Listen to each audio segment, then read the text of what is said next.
Hey, Dale, get your mic turned on. Can't hear you.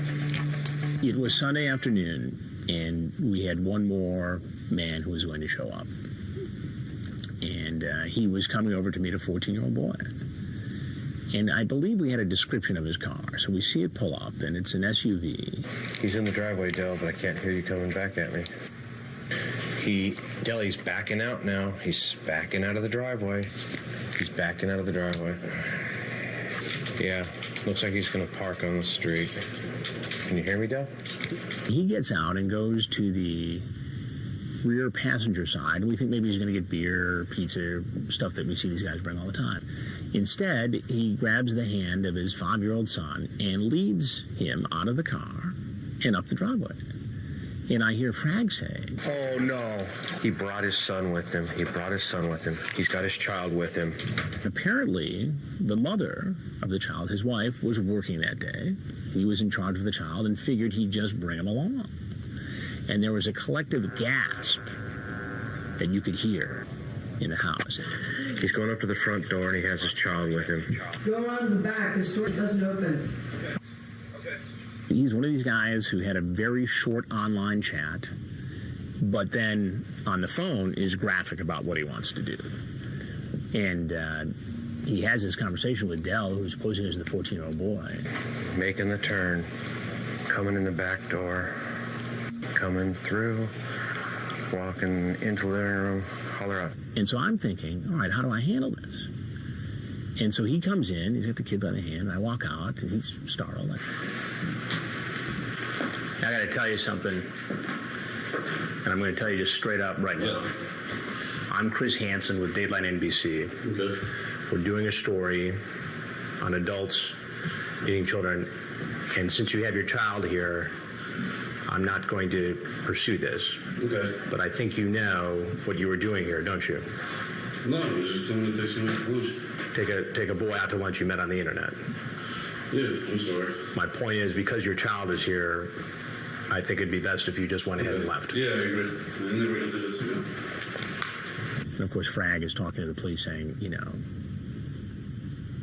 this has got to be a different sort of arrest. Rob, we're going to send this guy out. We're not going to interview him because he got his kid. Sir, right there. You come here.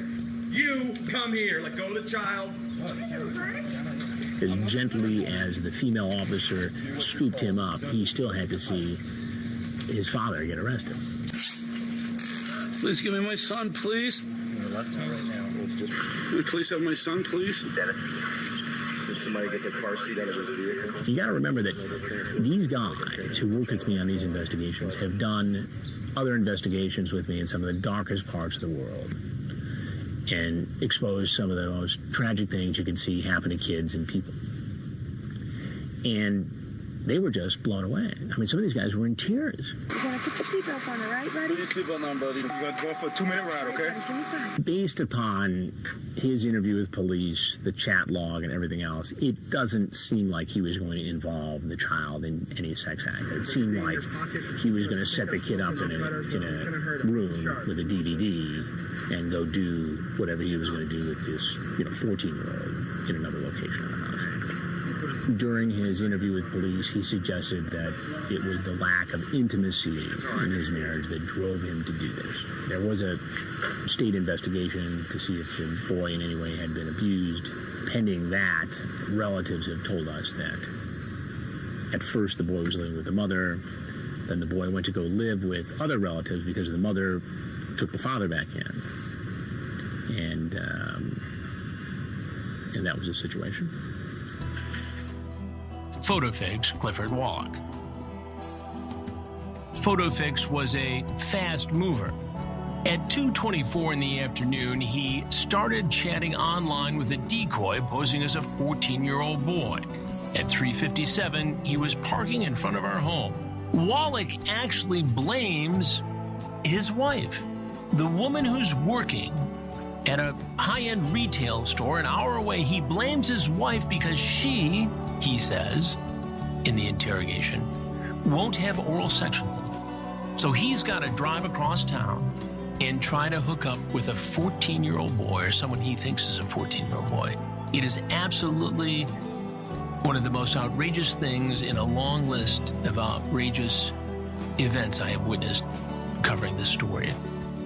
It is absolutely among the most, if not the most outrageous thing I've ever seen in 17 years of investigating predators. This child would have to live outside of the home, away from his mother, because she wanted to stay with him after what he did. And ultimately, she went on to have another child with Clifford Wallach. And still, the son had to live at the residence of relatives. Wallach terminated his parental rights for his son.